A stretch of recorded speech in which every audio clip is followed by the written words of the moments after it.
David again brought together all the able young men of Israel, 30,000.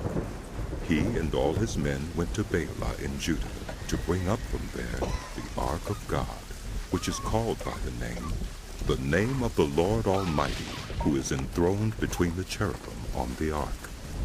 They set the Ark of God on a new cart and brought it from the house of Abinadab, which was on the hill. Uzzah and Ahio, sons of Abinadab, were guiding the new cart with the Ark of God on it, and Ahio was walking in front of it. David and the whole house of Israel were celebrating with all their might before the Lord, with castanets, harps, lyres, timbrels, sistrums, and cymbals.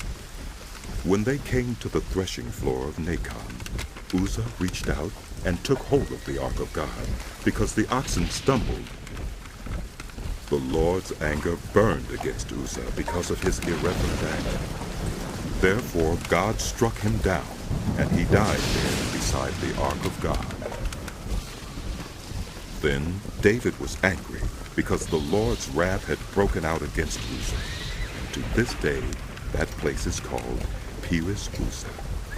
David was afraid of the Lord that day, and said, "How can the Ark of the Lord ever come to me?"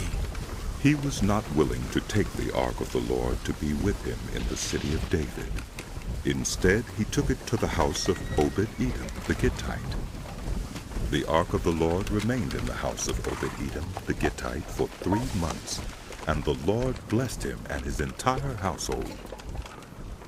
Now King David was told, "The Lord has blessed the household of Obed-Edom and everything he has, because of the Ark of God." So David went to bring up the Ark of God from the house of Obed-Edom to the city of David with rejoicing. When those who were carrying the Ark of the Lord had taken 6 steps, he sacrificed a bull and a fattened calf. Wearing a linen ephod, David was dancing before the Lord with all his might, while he and the entire house of Israel were bringing up the Ark of the Lord with shouts and the sound of trumpets. As the Ark of the Lord was entering the city of David, Michal, daughter of Saul, watched from a window. And when she saw King David leaping and dancing before the Lord, she despised him in her heart. They brought the Ark of the Lord and set it in its place inside the tent that David had pitched for it. And David sacrificed burnt offerings and fellowship offerings before the Lord. After he had finished sacrificing the burnt offerings and fellowship offerings, he blessed the people in the name of the Lord Almighty. Then he gave a loaf of bread, a cake of dates, and a cake of raisins to each person in the whole crowd of Israelites, both men and women, and all the people went to their homes. When David returned home to bless his household, Michal, daughter of Saul, came out to meet him and said, "How the king of Israel has distinguished himself today, going around half naked in full view of the slave girls of his servants as any vulgar fellow would."